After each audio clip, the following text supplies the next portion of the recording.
प्रिय विद्यार्थियों नमस्कार। हिंदी की ऑनलाइन शिक्षण व्यवस्था में आप सबका हार्दिक अभिनंदन स्वागत। आइए प्रारंभ करते हैं हिंदी व्याकरण का अध्ययन। हिंदी व्याकरण में हम शब्द रूपांतरणों का अध्ययन कर रहे हैं। लिंग, वचन, कारक, काल, पुरुष जिस प्रकार से शब्दों के रूपांतरण हैं, अर्थात इनके द्वारा शब्दों के रूपों में बदल होती है, परिवर्तन होता है, ठीक इसी प्रकार से शब्द रूपांतरण का एक तत्व और है और वह है वाच्य। आइए वाच्य के संबंध में अध्ययन करते हैं।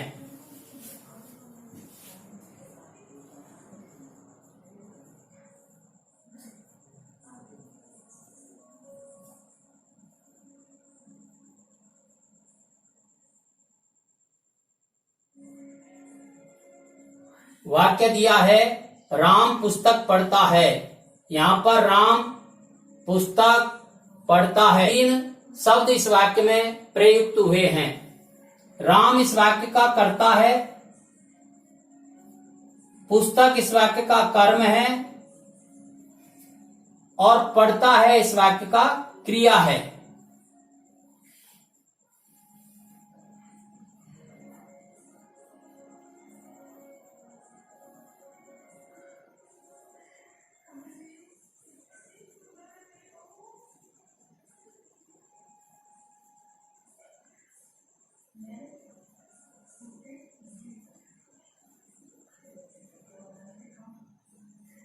पुस्तक राम के द्वारा पढ़ी जाती है। पुस्तक कर्म है, राम करता है, पढ़ी जाती है क्रिया है।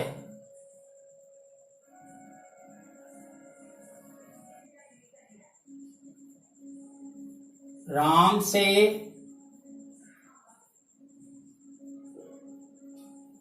पुस्तक पढ़ी नहीं जाती है।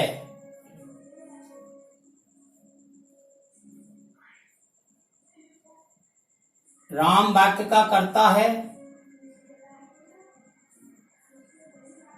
पुस्तक कर्म है, पढ़ी नहीं जाती एक क्रिया है। आप तीनों वाक्यों को भली प्रकार से पढ़िए और समझने का प्रयास कीजिए। आपको इन तीन वाक्यों में प्रमुख विशेषता नजर आ रही होगी। पहला जो वाक्य राम पुस्तक पढ़ता है, इसमें राम जो वाक्य का कर्ता है की प्रधानता है।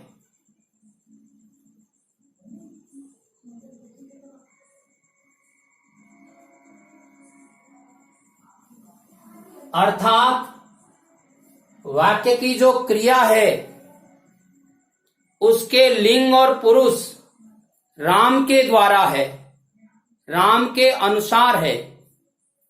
इसी प्रकार से दूसरे वाक्य में पुस्तक राम के द्वारा पढ़ी जाती है। पुस्तक इस वाक्य का कर्म है और इस वाक्य में कर्म की प्रधानता है।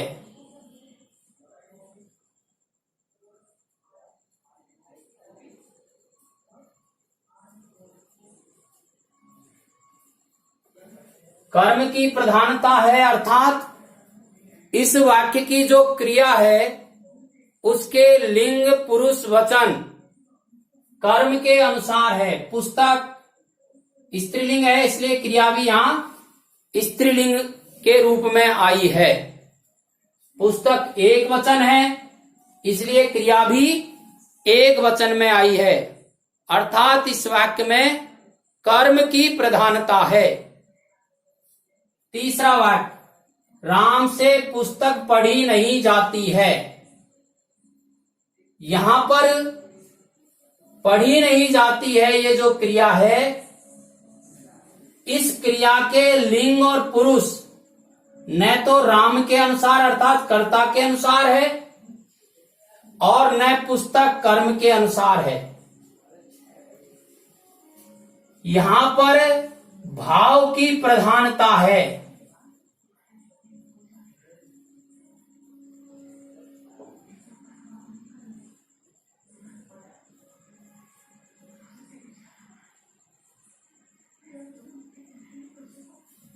वाक्य में कर्ता की प्रधानता है, कर्म की प्रधानता है या भाव की प्रधानता है, इस बात का बोध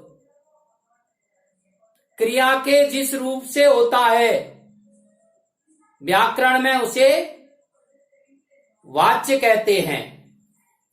तो आज हम वाच्य का अध्ययन कर रहे हैं। वाच्य अंग्रेजी में इसको वॉइस कहते हैं। परिभाषा से समझते हैं।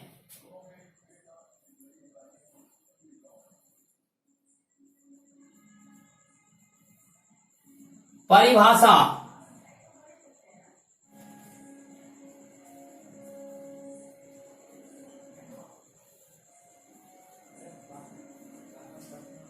क्रिया का वह रूप वाच्य कहलाता है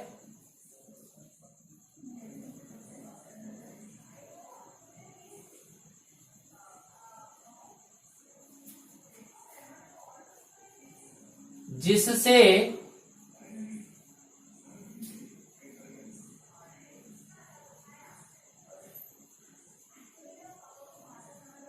बोध होता है कि वाक्य में किसकी प्रधानता है।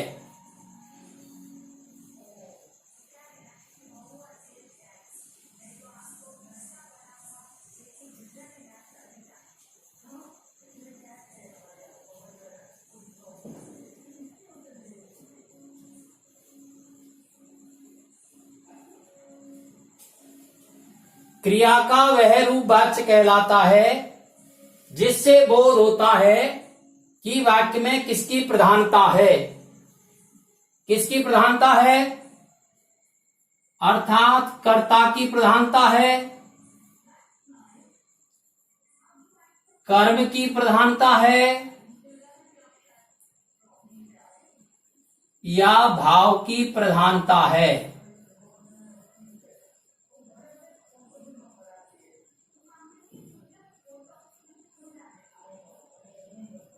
प्रधानता से तात्पर्य आप समझ गए होंगे। वाक्य में प्रयुक्त क्रिया के लिंग वचन पुरुष किसके अनुसार प्रयुक्त हुए हैं। यदि कर्ता के अनुसार प्रयुक्त हुए हैं तो वाक्य में कर्ता की प्रधानता है। कर्म के अनुसार प्रयुक्त हुए हैं तो वाक्य में कर्म की प्रधानता है। और कर्ता कर्म को छोड़कर भाव के अनुसार प्रयुक्त हुए हैं तो फिर वाक्य में भाव की प्रधानता है। क्रिया के इस रूप को ही व्याकरण में वाच्य कहते हैं। वाच्य का एक और अर्थ होता है कथन। यह भी शब्द रूपांतरण है।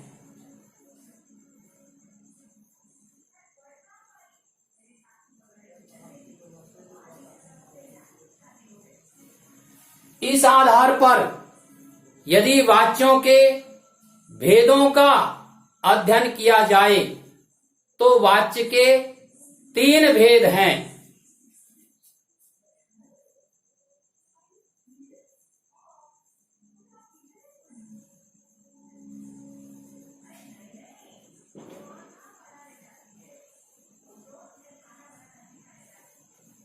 भेद को प्रकार भी कहते हैं।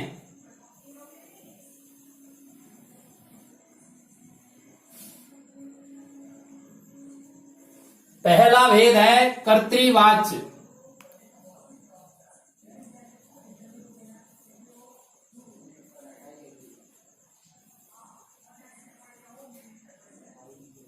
दूसरा भेद है कर्मवाच्य और तीसरा भेद है भाववाच्य।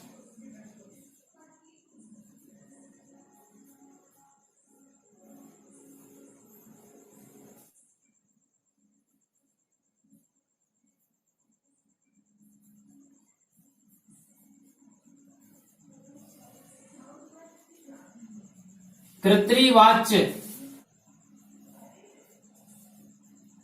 जब वाक्य में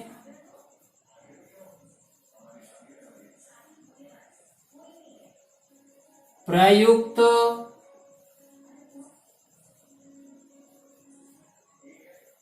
क्रिया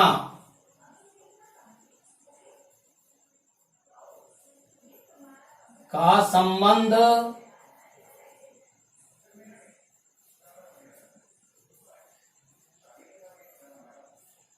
कर्ता से होता है,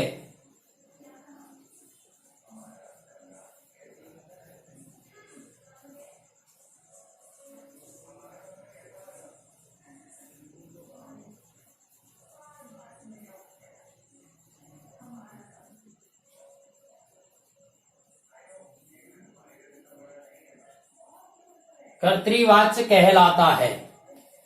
जब वाक्य में प्रयुक्त क्रिया का संबंध कर्ता से होता है तो कर्तृवाच्य कहलाता है।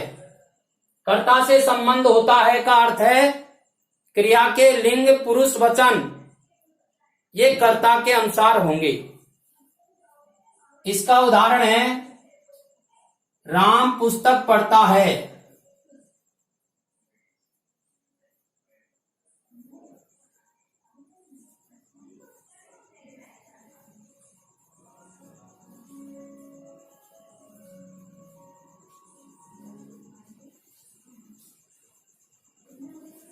वे पुस्तक पढ़ते हैं।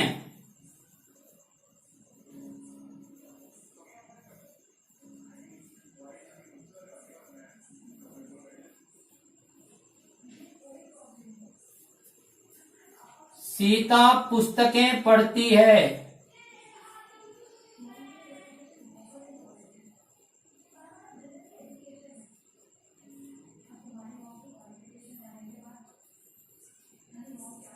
देखिए, पढ़ता है क्रिया के लिंग वचन राम के अनुसार है। पढ़ते हैं क्रिया के लिंग वचन वे के अनुसार हैं और पढ़ती है क्रिया इसके लिंग वचन पुरुष सीता के अनुसार है। इसलिए ये तीनों वाक्य कर्तृवाच्य हैं। कर्मवाच्य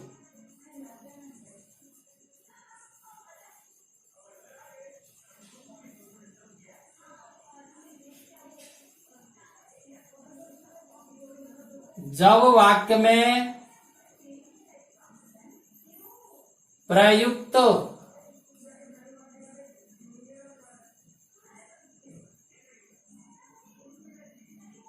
क्रिया का संबंध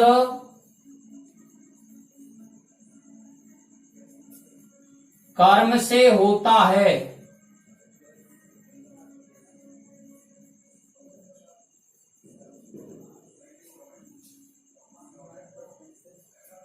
कर्मवाच्य कहलाते हैं।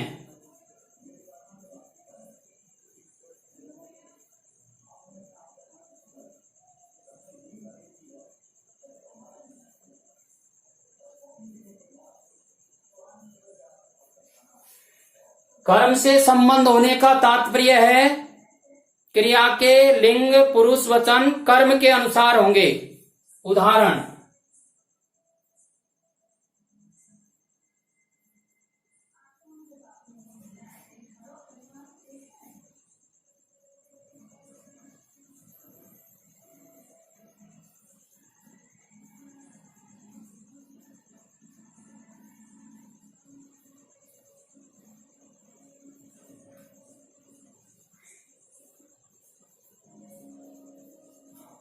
पुस्तक राम द्वारा पढ़ी जाती है। पुस्तक स्त्रीलिंग है, इसलिए क्रिया भी स्त्रीलिंग में प्रयुक्त हुई है। पुस्तक वाक्य का कर्म है और क्रिया कर्म के अनुसार लिंग पुरुष में प्रयुक्त हुई है, इसलिए यह वाक्य कर्मवाच्य है। दूसरा उदाहरण समझिए आप।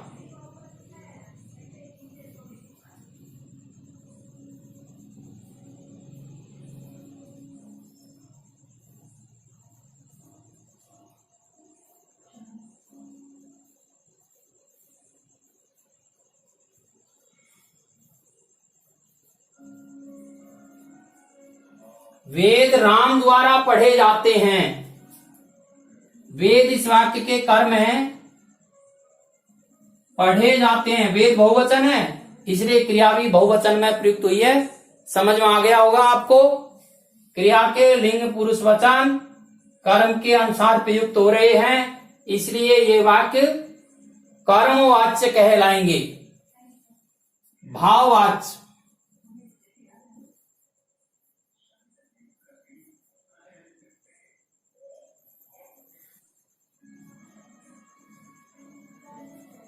लिंग पुरुष एक वचन,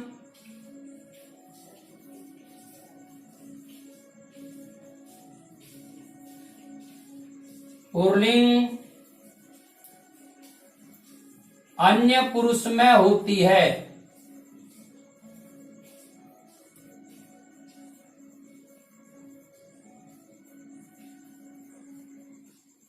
अर्थात क्रिया के लिंग पुरुष और वचन